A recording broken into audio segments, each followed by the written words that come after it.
Hi, we're going to talk about dairy today. And there's a lot of misinformation out there about it causing cancer and diseases and the such, right? Yeah.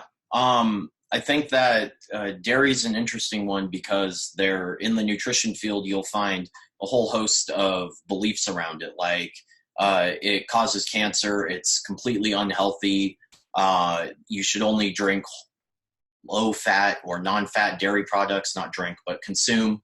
And so we just whole milk now with the paleo. yeah, or, in the other camp, you should just always consume the highest fat dairy possible.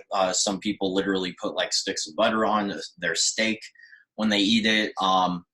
So dairy's just kind of blown up into one where you'll find every type of viewpoint in the nutrition realm. And so we just kind of want to chime in on it and give our own opinion. And before we start talking about any of this, I just kind of want to touch on one of the fundamental aspects of really anything in nutrition, and that's individual variability. So I do pretty okay with dairy. Brianna, how do you do? I do horrible. I eat it still, but my body doesn't like it, but it's very tasty. I do worse on high-fat dairy. Like, that is a no-no for me. I will wake up and my nose will be completely stuffed shut. My glands swell up. So I stay away from any dairy fat, which would be looked down upon in the paleo community. Yeah. But I just don't do well with it. So I eat fat-free cheese, and I seem to do okay with that unless I overdo it, which is easy because it's so good. And then I'll swell up a little too. But I probably have some kind of reaction to A1 dairy, and I'm guessing that's it. But I don't love the taste of goat milk, even though I made myself consume that for years. But so when you say you don't do well on it, can you, you'd mentioned it sounds like you get some congestion and some swelling down here. What is it? In my lymph nodes. In your lymph nodes? Okay. Do you have any other symptoms, or are there anything else that people should be on the lookout for? Well, if it's a lactose intolerance thing, you're going to have diarrhea usually. Or gas. Yeah. And GI discomfort. Yeah, but that's more of an intolerance. I think I definitely have some kind of allergy going on because my throat swells and nasal. It's more of a histamine or allergy reaction than intolerance. Yeah, and so we brought up a couple words when she was talking about her sensitivity to dairy and how it could be an allergy. And that relates to something that she said, the A1 beta-casein. So in milk, in cow's milk, 80% of the protein content is casein.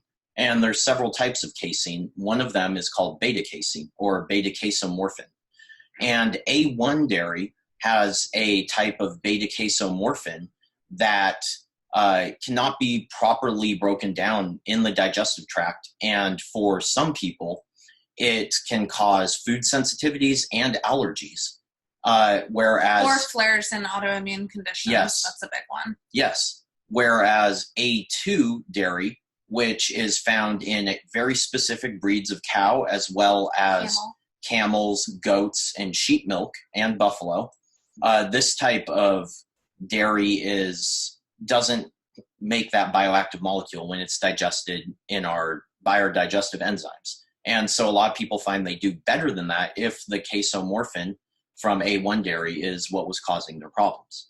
And I'm of the belief that this is largely genetic and certain polymorphisms in our opiate receptors. Yeah. And so you can't really fix that. Yeah. It's just, you get what you get when you're born. Yep. And you can tell by the name, beta-caseomorphin. It's a molecule that binds to opiate receptors within the gut. And in fact, a lot of research, especially in China, shows that individuals that seem to be lactose intolerant actually aren't. It's that instead they are intolerant to the beta-caseomorphin from A1 dairy. And this causes inflammation that can lead to problems like diarrhea and constipation. Makes them think they're lactose intolerant because that's what most people are familiar with. But that's not the case. So what about the link between cancer and dairy? So we touched on this when we were in our autophagy video a little bit, and people think that dairy causes cancer because it's such a powerful stimulator of the mammalian target of rapamycin, or mTOR. But there's also studies that show a link. Well, yeah, I think studies are pretty consistent. They're all observational, though. All the ones that link cancer to dairy. Yeah, so... Which is weak sauce, right? Yeah. I mean, mechanistically, if you find cancer cells and you give them any form of protein, they're going to be very happy. Any form of protein. Yeah, they need that protein to reproduce. It's no different than our own body. Like, we need exogenous protein in order to replicate our cells and grow and reproduce.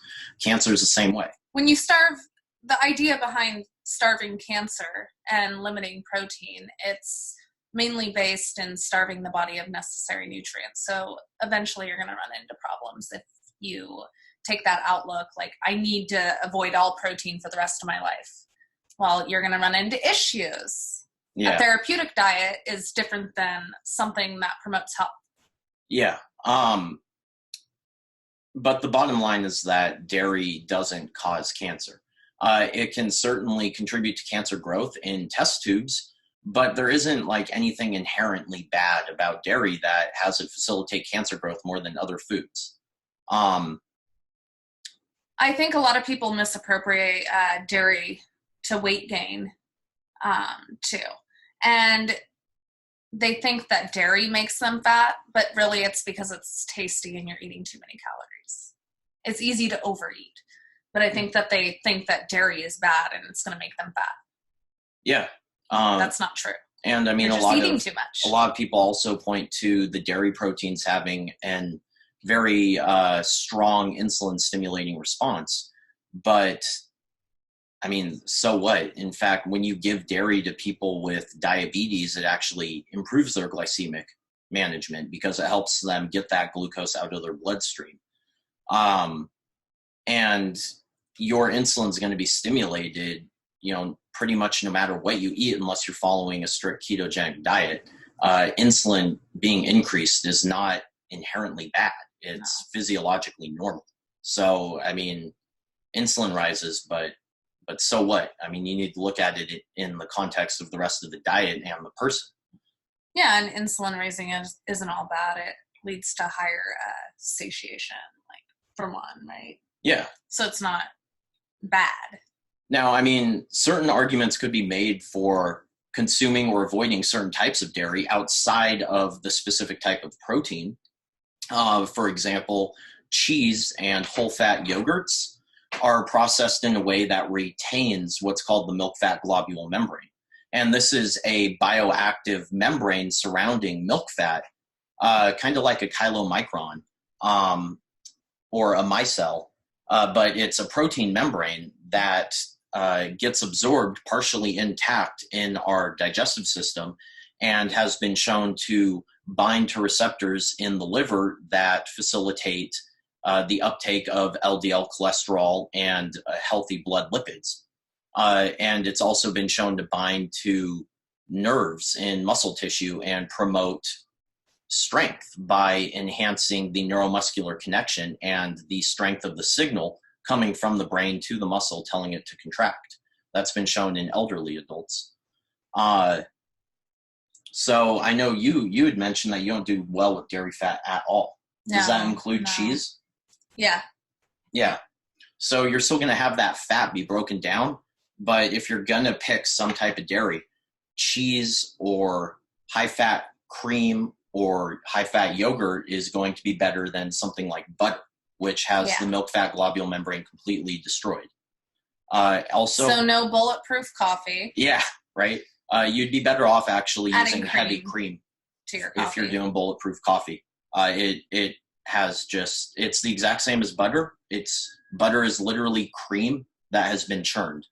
And all that churning does is destroy and disrupt the milk fat globule membrane.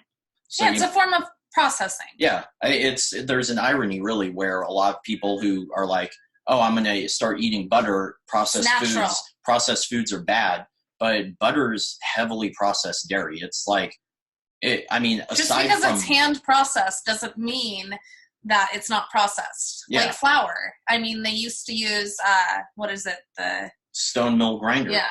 Yeah, that's the exact same as butter, right? You're churning butter, you're grinding flour, but you're going to say butter is great to eat, but you should avoid flour. It doesn't make any sense. Yeah. So anyway, that was our little rant on dairy.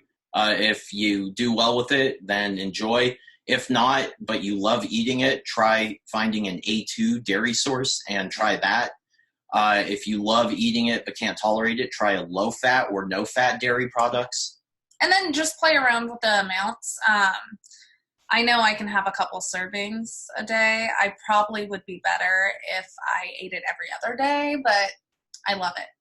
And so my quality of life is better when I eat it. Yeah, and so it's give and take, right? Yep. So if you like the video, give us a like, share, subscribe, leave a comment, right? Exactly. See you next time. Thank you.